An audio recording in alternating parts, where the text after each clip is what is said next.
Do you ever feel trapped in your business? Like the moment you stop working, the business stops working. Well, most entrepreneurs think that this is just how business is, and it's exactly why they stay stuck working 80 hours a week and still not growing the way they want to.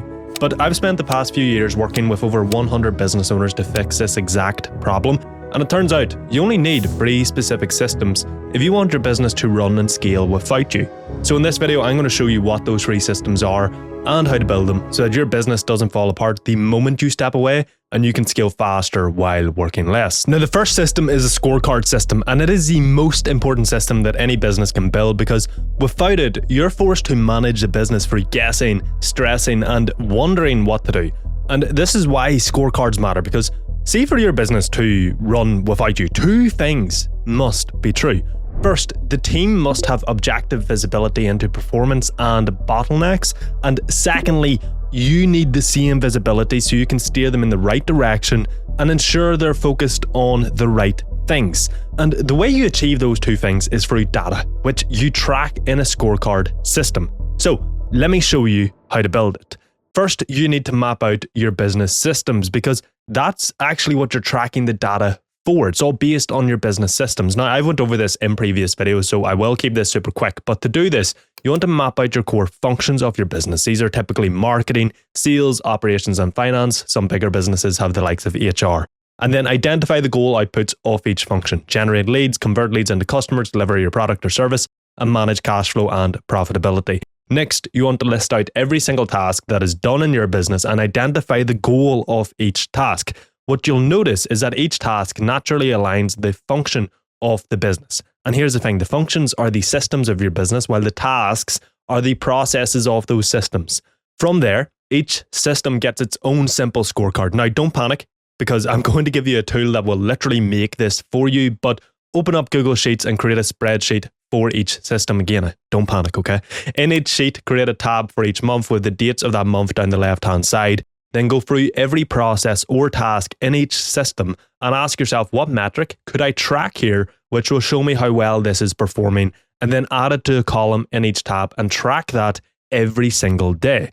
For each process, you'll typically want an input metric, which shows you how much volume you're doing, and an output or conversion metric, which shows you how well the thing you're doing is performing. Now, you want to do that for every task in every function, and all of a sudden, you've got your scorecard system built. Now, obviously, there can be more to that. And if you're not a fan of spreadsheets, you're going to be sitting there thinking, fuck's sake, Ross, I have to build this. So I'm going to give you the template that I give to my clients in the MOS. You can click the link in the description below to get it. And this way you don't have to build anything. You just have to set it up with your metrics.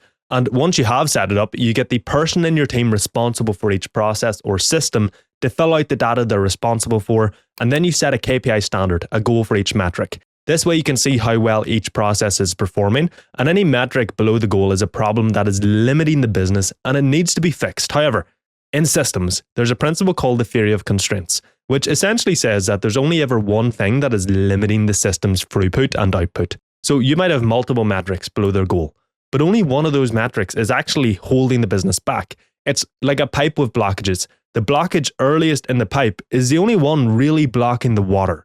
It's the same in your business. So go all in on fixing that one metric that's furthest below its goal earliest in the system until it's fixed, then move on to the next.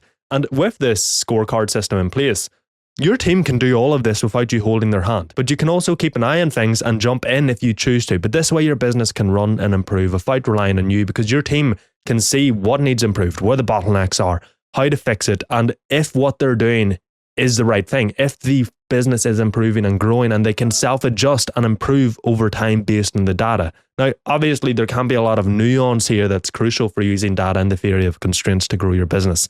So at the end of this video, I'll link a video where I do a deeper dive into it, so make sure you check that out so you can use it to scale faster while working less. But once you've got your scorecard system built, guess what? Your team still has work to do.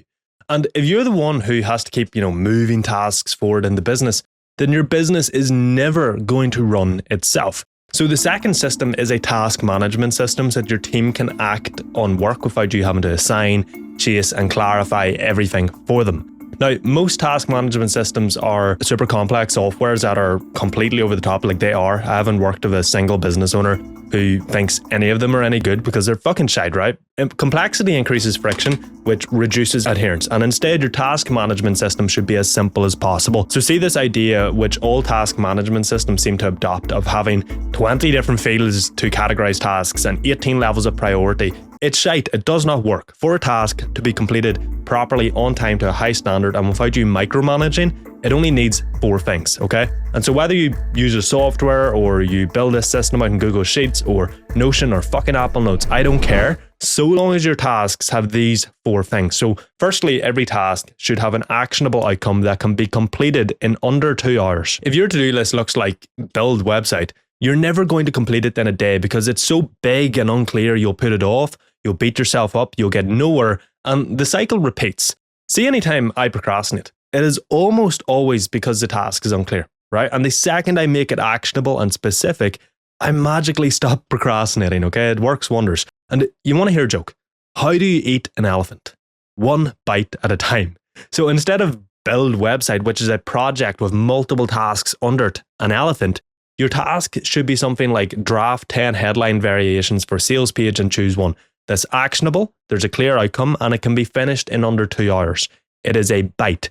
Secondly, every task needs a deadline, and do not skip this step because most tasks in business don't have a deadline. And most tasks aren't actually more important than another in an obvious way, which makes it really hard to prioritize, which increases friction and complexity. But when you assign deadlines to tasks, all of a sudden, it's obvious which to prioritize first, the one with the closest deadline. Now, some tasks are clearly more important than others, but those tasks are typically recurring, so you're doing them every day or every week. And so in a given day, they should be done first before the deadline tasks for that day. Thirdly, every task needs someone who is responsible for it because there's a huge difference between doing and being responsible. So you need someone who is, yes, doing that task, but also ensuring it gets done to a high standard and understands that if it's not done or done right, it's on their head. Then finally, every task needs a clear workflow. So if a task is a recurring task and you're going to be doing it more than once, you should have an SOP for it, a document which essentially says,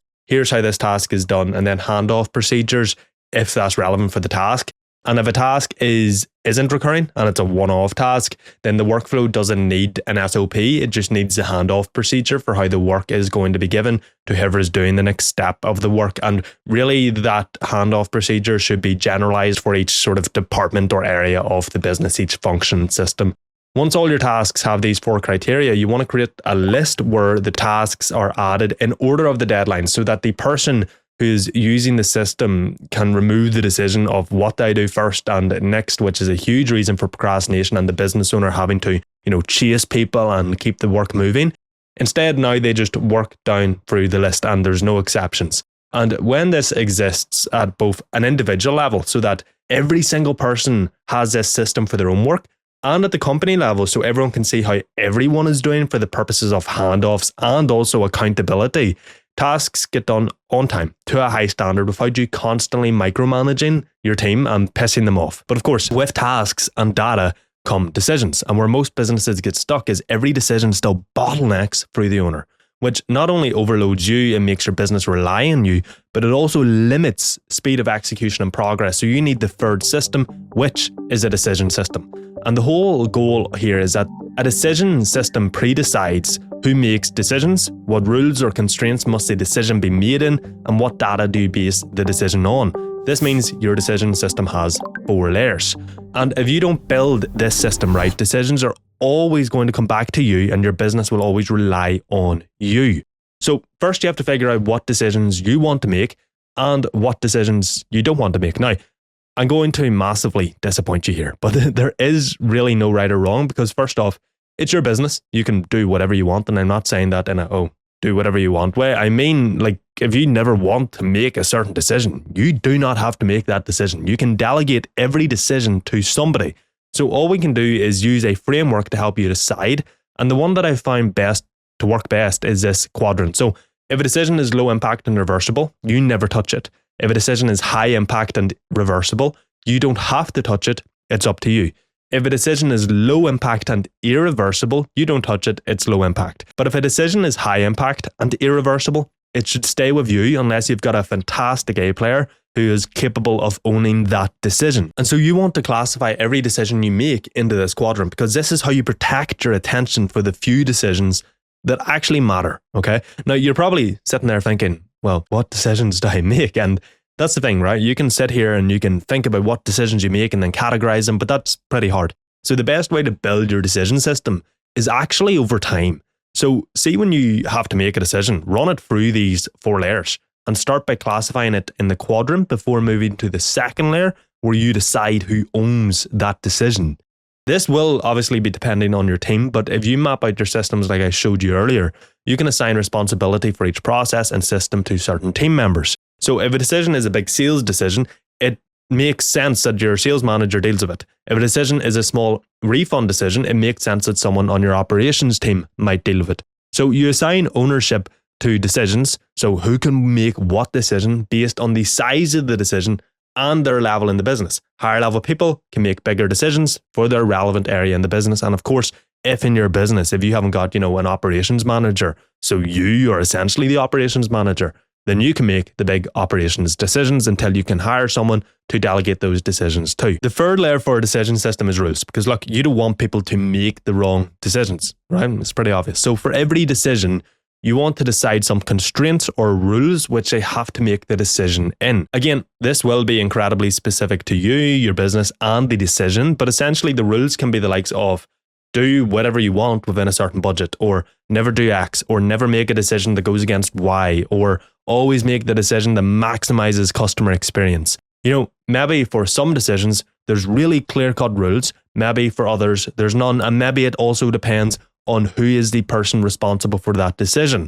But essentially, the idea with rules is that they're designed to help you explain how you make the decision. So for a certain decision, you might never do X, which is now a rule you can write down for that decision. Whilst for another decision, it could be entirely context dependent. And so it should be based entirely on the data from a certain spreadsheet or scorecard.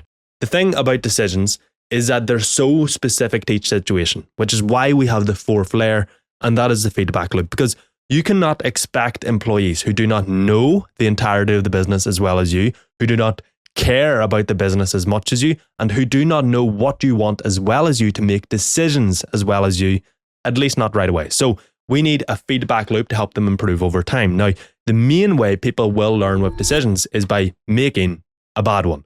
They'll make a bad choice. You can show them why it's bad, what you would have done instead, and why you would have done that. Now you can update the rules to be, never do X or always do Y.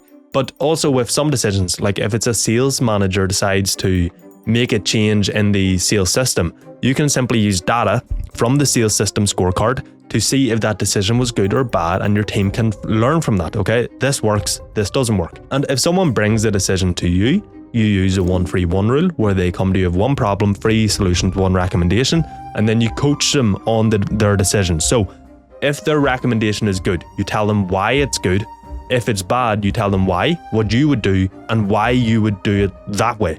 And this way, the next time a decision comes up that is similar, they can make a better decision. But obviously, a lot of this relies on data, so your team can make better decisions over time. You can see how they're performing, and you can also identify the bottlenecks that are holding the business back. So if you want to learn how to utilize data to scale your business without it relying on you, click the video on screen now, and I'll show you how.